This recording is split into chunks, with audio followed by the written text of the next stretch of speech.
everyone, and welcome to another Chat with Deb. You can tell that I'm coming to you from a different location. I'm actually still in Wisconsin at my house, but I've created a little home office for myself, so therefore my backdrop might look a little different from my other Chat with Debs.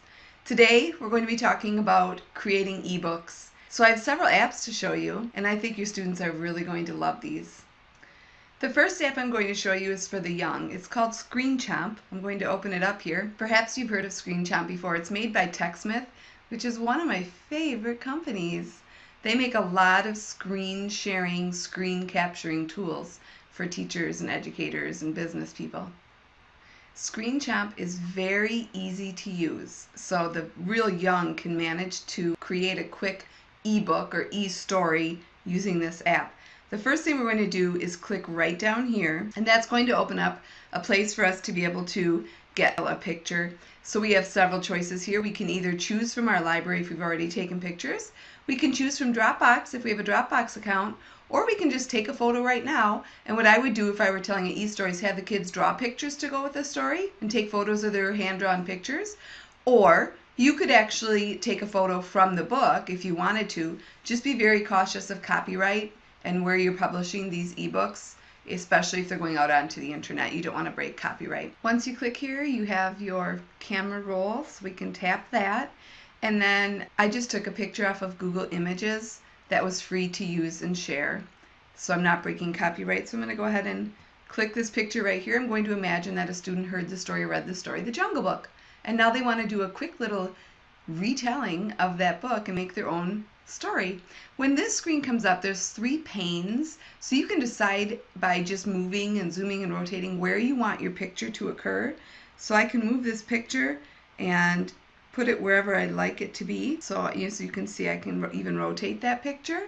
All right, and then I'm just going to click here where it says done, and it's going to place the picture kind of in the middle of my page in between those 3 little panes. The way to scroll up and down is with 2 fingers on your iPad, and you just scroll and it will then bring your picture. There it is in the middle, and I can continue to scroll because remember there's kind of 3 panes, so you have a lot of room on the page. Alright, so the next step then is to just simply draw with one of the tools. You have 3 writing tools here. If I tap and hold for just a second on top of a writing tool, it will bring up some of the choices that you have for that tool. So I can choose different colors and different thicknesses of my pen. And then the next thing I would have the students do is simply write some words to tell about that story, especially for the very young. They can just use their finger or stylus and go ahead and write a little bit. So here I've written the title of the book, and as I 2 fingers scroll up, we can then see the picture of the book. And then as I continue to scroll, you see at the bottom I've written a simple sentence telling what I thought of the book. So then the next thing I would have the student do is go to the top and hit this record button right here, and then they can record their voice and record telling about that story a little bit. Now that I've recorded a little voice, it takes it right to a place where I can then hear my recording. If I touch this button, play button, it'll play what I just recorded so I can hear myself talking. And then right down here I have a share button. When I click that share button, it will give me some options for sharing out. So it'll take a little bit. It has to send. It says sending. So it's sending that. You can see the little ScreenChomp guy up here getting ready. Then once it's sent to the screenchomp.com, from there I'm given a link and I can share my recording out with anybody I like. So this is a pretty easy app to use even for the very young. But I have to say even my 5th graders like playing around with ScreenChomp because of its simplicity. And one of the things I should mention that I love about ScreenChomp is there's no need for any type of an account. So you don't have to sign up for anything or have student accounts. So that is very convenient. As a teacher, I really appreciate that simplicity and ease.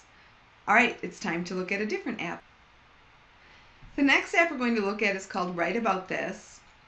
The Write About This app, I'm using the free version, allows you to take a prompt and write about it. Now I'm going to do something called Create Your Own, where I create my own prompt and then allow my students to take that prompt, and then they can each write about that prompt. So let me show you how this is done. So to create my own prompt, I'm going to start out by clicking right here where it says Create Your Own. Once I click there, the next thing I'll do is find a photo. I can either take a photo with my camera roll, or I can go to the photo album right here and find a photo that I've already taken. So I want you to imagine if you've done an activity with your kids or read a book or taught a lesson, whatever it might be, you can take a photo that goes with that and put it into this app as your own prompt for your student. Next, you can add some text by just tapping in this box and the keyboard will come up. So I gave my kids a bit of a prompt here, and now I can even record some audio to go with my prompt. So I'll go ahead and do that. I'm not able to record while recording this video through the Reflector app, so I'll just pause for a second and record something. Now that I've recorded some audio, I'm going to click right here where it says Save to Category, and it'll ask me if I want to save this prompt under the custom category. With the free version, you are only given one custom prompt. With the paid version, you can have as many as you wish. Alright, so now I'll hit the back button right here. So now I just went back to the home page. So now I'm going to go up here where it says categories. This is where the students would go when they're ready to do your custom prompt. When in categories, the students can pick from many different categories. You can see them all here. They all come free with the app, and write about any of them. But if you've created a prompt, it'd be right under custom here. So I'm going to hit that button. You can see here's my custom. I'm going to tap it and it opens it up. Now the students can tell what they learned about beef jerky, and we're going to tap right here where it says write. And that will open up a screen for the students to write what they know. So as a student, you can put a title in and then they can type in whatever they want to say about this picture for the writing prompt. One thing that's really nice is if I hold and select some text here, and I'm just going to select it all, I can actually have the iPad speak the text to me. Because I have the Reflector app going, it's not going to speak it to me at this time, but trust me, it does work. And then of course they could come down here and select all of this text, and then again they could have the iPad speak to them what they typed, which is a great feature. We'd want to click right here to save this to the gallery so that next time that I come back, I will have this saved. There is a little choose an author where you can add a profile and a picture and give yourself a name. I'm just going to skip on to that right now. And so here's my written prompt, and I have several choices. I can send this to the camera roll, and I can also share it by email. And then of course there's more features, but you need the paid version to be able to use all the features of this app. Alright, so that's it. It's a pretty easy app to use.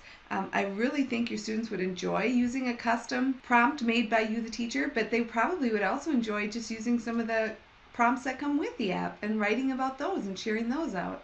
And they're kind of writing prompts that are inspirational. I have one more app that I want to show you today, so get ready for that. Book Creator is very easy to use. I'm going to go up here where it says New Book and open that up a new book. But I could also watch a short tutorial, which I have the students do. Anyway, I'm going to click on Square. You can choose any layout that you'd like for your book. Once it's opened up, you can see right here I'm on the cover. So to add to my cover, I'm going to hit the plus sign. Then I'm going to go to my photos, and I already have a photo that's copyright free. You can click the little circles right here in the corners to resize your book. You can also use 2 fingers and rotate that book and put it any place you'd like on the page. Now I can go back to my plus sign and I can add either another picture by taking a picture with my camera. I can also use a pen and draw. I can add text, or I can add sound. For this I'm going to add some text, and I just simply need to type in what I want to say. Then I'm going to hit the done, which is right up here, and it'll place that text on my page, and it's just like the picture. I can click and drag it. The other thing I can do is hit this I button, and the I button, what it allows me to do is customize something if I have it highlighted. For example, I have this text highlighted. I could give that text a background color. So now it kind of stands out more on my page. If I go back to my page and I uncheck everything, so this is no longer checked and my book isn't checked, I'm just going to touch like right here on my page. If I go back to the I button, I can also choose a page color. And so I can customize each of my pages so they really stand out the way I want them to. Now to add a page, you simply click this arrow. And now I'm on page 2. And again, I have that same feature where I can add whatever I'd like to onto my page and customize each page. You can also add sound, which is like a recording, so you can start recording your voice onto a page so the kids could actually read their stories. And when you're finished with your book, you can go right here and I can email that book to someone, I can print it out, I can send it to iTunes, I can open it in another app, or what I often do is export it as a PDF. And I like to export as a PDF because then I can take that PDF and upload it somewhere on the internet and share it out with others that way. One of my favorite sites is Izu to host ebooks, and I'd like to show that to you real quick. So once I export as a PDF, I'm going to click right here where it says email that PDF, and it will then allow me to email the PDF to myself. So I'll just put in my email address here and go ahead and send that out to myself. So here I am on the Izu site, and what I'm going to do is you have to create an account, which I've done, and I'm going to go up here where my little icon is and click on my name. That'll bring up all of my things that I have uploaded into Izu. Very easy. I just click upload, and that email that I had a link. I just uploaded it right into the site. So now these are all my students' ebooks, and I found that there's no limit to how many ebooks I can upload. I've uploaded a lot of them. But look how easy it is now for me to click on one of my students' ebooks. This student created an ebook about bugs. And I can now click right here on the arrow and read this student's ebook that they created with pictures and text. And you can see the coloring they put in all the pages.